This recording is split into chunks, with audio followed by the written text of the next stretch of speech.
Well, our thing is just how we work and how we operate. It must make business sense on our side. Let me get to you, because I understand that you have retired. You're 50-0. You walked away from the game. You made a lot of money, but you did make news sometime last year when people were talking about you returning. Now you're 43 years old, okay? I want to know where your head is at as it pertains to you. Well, whatever reason it is that they want to see you, that reason is why you. It's not that you just deserve the money, because it's hard to do. Right. I have never encountered an athlete who, number one, flaunts his wealth the way Floyd flaunts his wealth, and who, number two, is so blindly full of himself to the fault of those who did pave the way. He did acknowledge that much, so I appreciate that. The fighter who once boldly declared himself the greatest of all time is now navigating one of the toughest chapters of his life. Floyd Mayweather Jr. is caught in a storm of controversy, with accusations of financial misconduct swirling and rumors suggesting his fortune may not be as secure as he once claimed. The hard way. You know, I'm a kid that came from poverty. I can remember being a kid living in Jersey with my mother. 7 of us living in a 1-bedroom. You know, no lights, no heat. Never cried, never complained. I just worked hard to get to where I got to in life. There was a clear turning point in Floyd's public identity. When he evolved from Pretty Boy Floyd into Money Mayweather, everything changed. The spotlight shifted away from slick defense and technical brilliance. Instead, the brand became about wealth, excess, and dominance outside the ropes. Victory in the ring was no longer the only message. Financial power became the centerpiece. That never got hit. Floyd went his entire career, got hit hard like 3 or 4 times. Never. Yeah. When he fought Diego Chico Corrales, was one of my favorite all-time fights, you know, because it was like there was nothing for Diego to hit, and then all of a sudden he just bounced in his face, bop, left hook from like 5 feet away. That's a Mayweather that I think nobody could possibly maybe beat. That was the Pretty Boy Floyd Mayweather. Pretty Boy that Floyd. was before he became. Somewhere between 2,000 and 4,000, something like that, if that. I believe so. We've had some bad ones, but I've seen a map. Someone posted a map yesterday. I mean, I don't know anyone that even knows Floyd Mayweather is fighting on Saturday. Who is putting the money up for these events? Like, I think that the Mayweather fights are so f***ing naff, to be honest with you. But I don't actually mind, like, at least Aaron Chalmers will go out and he can box and he'll have a go and like whatever. But literally no one knows that is even happening. Someone has hired out the O2 Arena thinking they're going to sell out the O2 Arena with Floyd Mayweather and they are going to do a couple of 100,000 buys on pay-per-view. It's either going to get cancelled before Saturday, or someone is going to do their absolute conkers, or people are not going to get. He transformed himself into more than an athlete. He became a walking advertisement for luxury. Private jets, diamond-studded watches, stacks of cash on social media. The narrative was clear. He wasn't just winning fights, he was winning life. Multi-million-dollar paydays turned him into one of the wealthiest athletes on the planet. And it's just complete genius. Yes. First of all, from just changing his style, right? He broke his hands a lot. So when he was younger, they called him Pretty Boy Floyd. Yeah. And then he changes his name to Money. And when he changes his name to Money, he turns heel.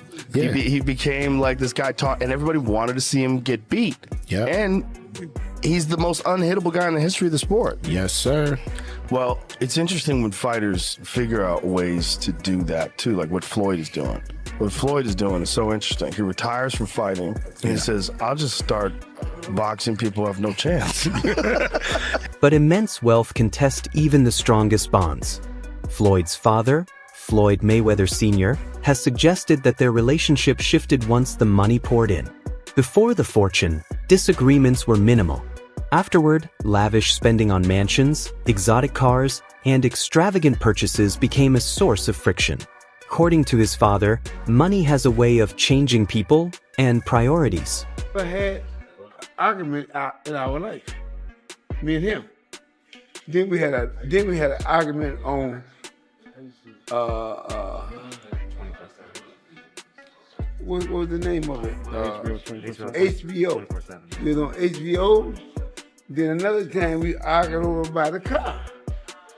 I'm saying, man, what is all this about now? I'm just saying, you know, and we never had no argument. All of a sudden, it is or it ain't. Sometimes, you know, hey, when people get, it ain't about me training or anything like that. People get money, man.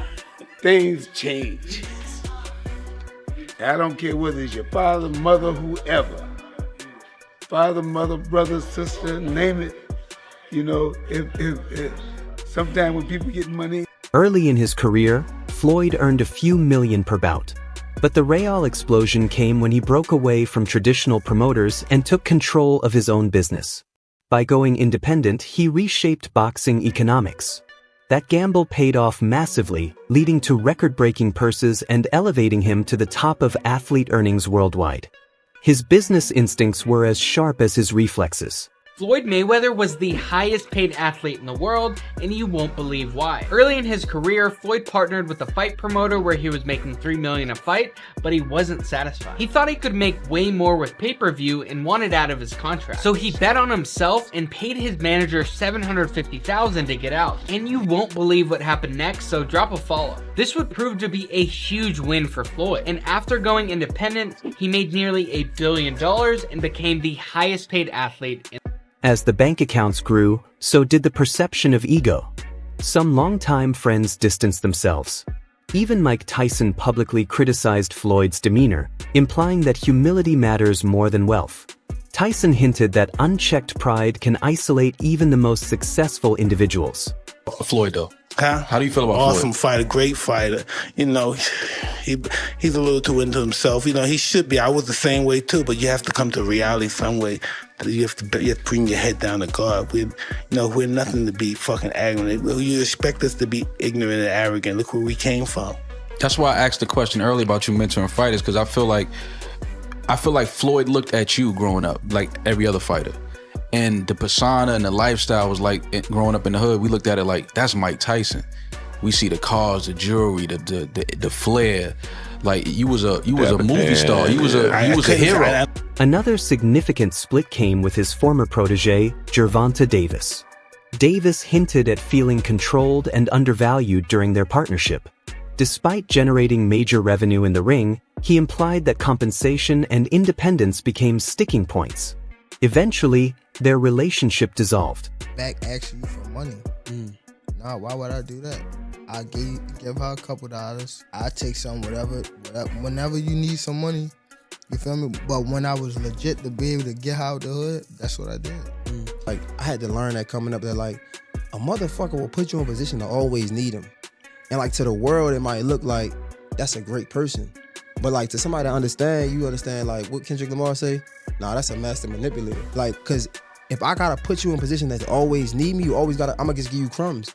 And we hear it a lot. Like, if I'm like, what's $1,000? You know what I'm trying to say? But to you who don't have it, is a lot. And I know you gonna go to war for that $1,000. So me understanding that, $48 of plot power.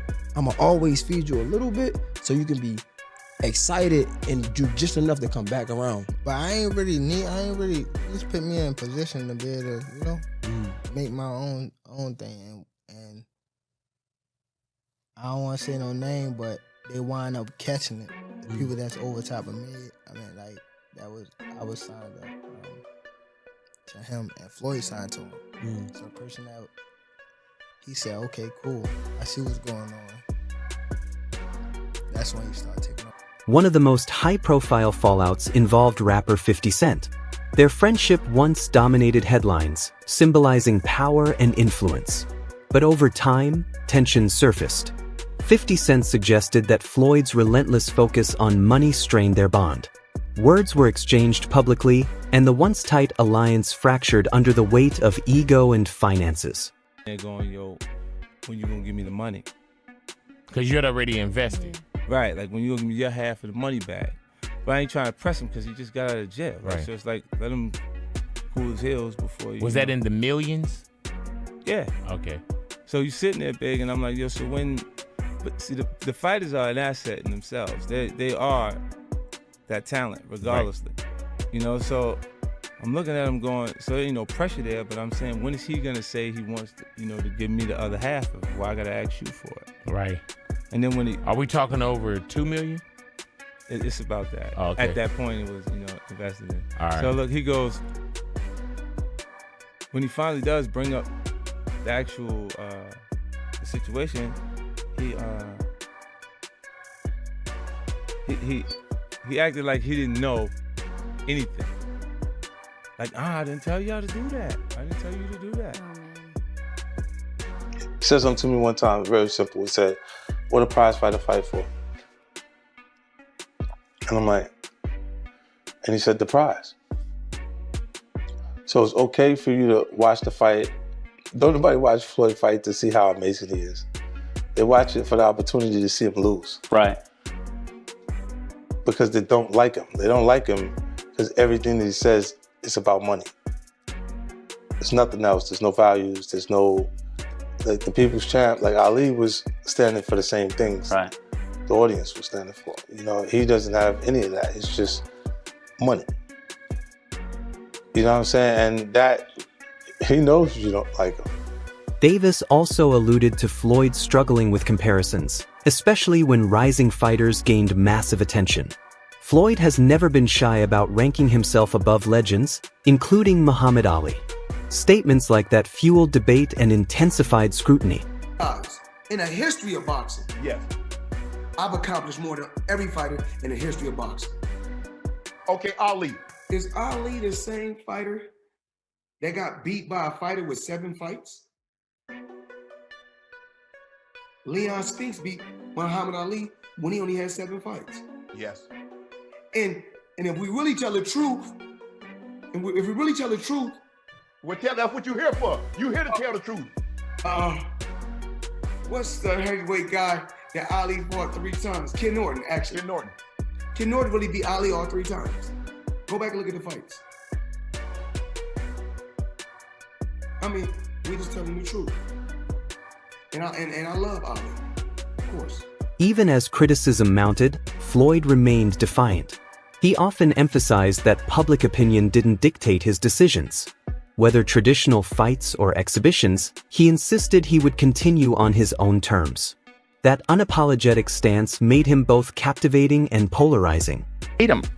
Because he talks so much shit and he's like, look at my $1 million watch, look at my fucking jet, look at my house, look at this. He's like constantly showing you all these things that he has. Like he'll lay out watches in a hotel bed, like this is $1 million worth of watches. This watch goes for $2 million. And My most expensive watch that I currently own is $18 million. One watch. And so you hate him. People hate him. He creates envy. Yes. Yeah, he creates envy and you want him to lose. His outspoken nature, combined with constant displays of wealth, only widened the divide between him and sections of the public. Flaunting opulence while proclaiming supremacy rubbed many the wrong way. Over time, admiration mixed with resentment. All of my career, I have never encountered an athlete who, number 1, flaunts his wealth the way Floyd flaunts his wealth, and who, number 2, is so blindly full of himself, to the fault of those who did pave the way. He did acknowledge that much, so I appreciate that much. But the way he just blithely scoffed at Ali's accomplishments, it wasn't just disrespectful, Stephen A. Smith. It was flat out blasphemous. Now, to your credit, you did go back at him.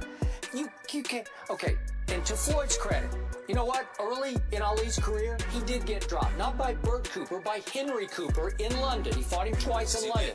And he did get dropped, and he got right back up. Following retirement from professional competition, Floyd leaned heavily into exhibition bouts. While profitable, these events drew skepticism. Some fans questioned whether facing unconventional opponents diluted his legacy. Floyd, what does it mean for you to go out on your terms, not on anybody else's terms, but you to make the decision, you know what, this is it, I don't care what all you guys say, I'm out of here, I'm done? I mean, I think I just had a game plan. I had a brilliant game plan. The game plan was to be very outspoken, you know. I was born with personality, I was born with charisma. Speak my mind, speak from the heart. You know, I don't hate or dislike anyone. I wanted to go out there, you know, and just do what I have to do inside that square circle. Choose a tremendous team on the outside that's going to help me take things. Critics argued that the exhibitions seemed designed more for financial gain than competitive merit. The focus, they claimed, appeared to be maximizing revenue rather than delivering meaningful contests. I think obviously with Floyd, he gets the biggest percentage of the purse, isn't it?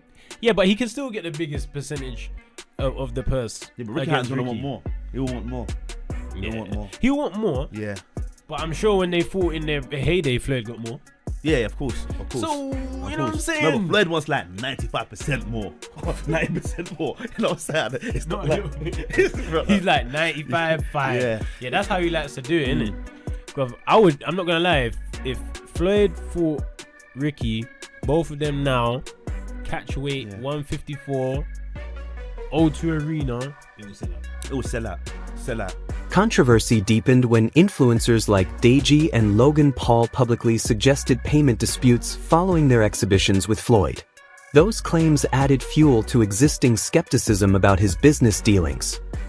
People always bring up the fighter pay with the UFC, but isn't Logan complaining right now that he didn't get his checks from Floyd? Is that like a boxing issue versus you don't ever hear that coming out. To this day, you hear a guy right going, now, I want to make $30 million, I didn't get paid enough. You don't ever hear guys going, yeah, they didn't pay me yet, ever. Is that like a boxing issue? Well, here's what happens when you go in and you do these fights. And you make them, and Hunter, correct me if I'm wrong. You do these fights that are exhibitions or whatever. The commission isn't overseeing it. So let's say I did a fight with Mike. I got Mike fighting, Francis or something. The athletic commission gets the money up front, so they pay the fighters. They don't have to wait for. That was the big problem in the past, is that these boxing promoters would come in and they wouldn't make as much money as they thought they were going to do, so they would stiff the fighters and not pay the guys.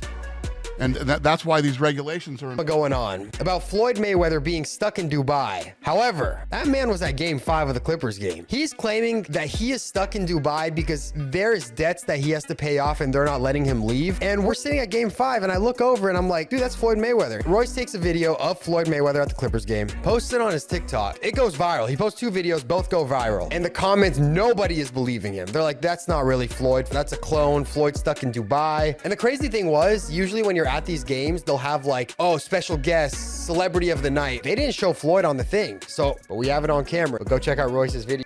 Even figures like Chael Sonnen weighed in, suggesting Floyd's continued exhibition run was motivated purely by profit. Sonnen questioned why someone who reportedly earned billions would still chase additional paydays, arguing it risked overshadowing an otherwise historic legacy. Floyd is still getting in there as recently as this weekend because he needed the money. You think Floyd's fighting because he needs the money? Yeah. Really? Why? Do you think he blew through all of his money?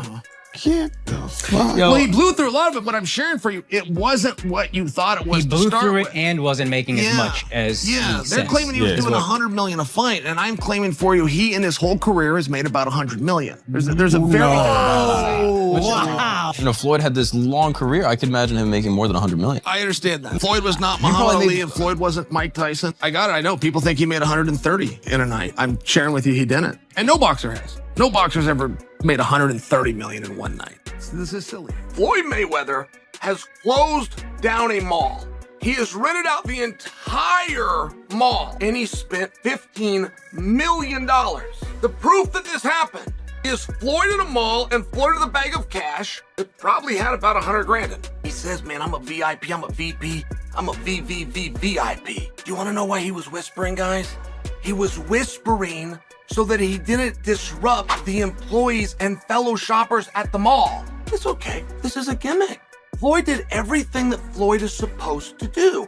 It's strange that a 50-year-old man would continue to do what he did when he was 28 years old. And that's where the story stands today. A legendary career balanced against mounting controversy. Is this simply another storm Floyd will weather, or a sign that the empire he built is facing real cracks? That's all for today's breakdown. Stay tuned for the next update.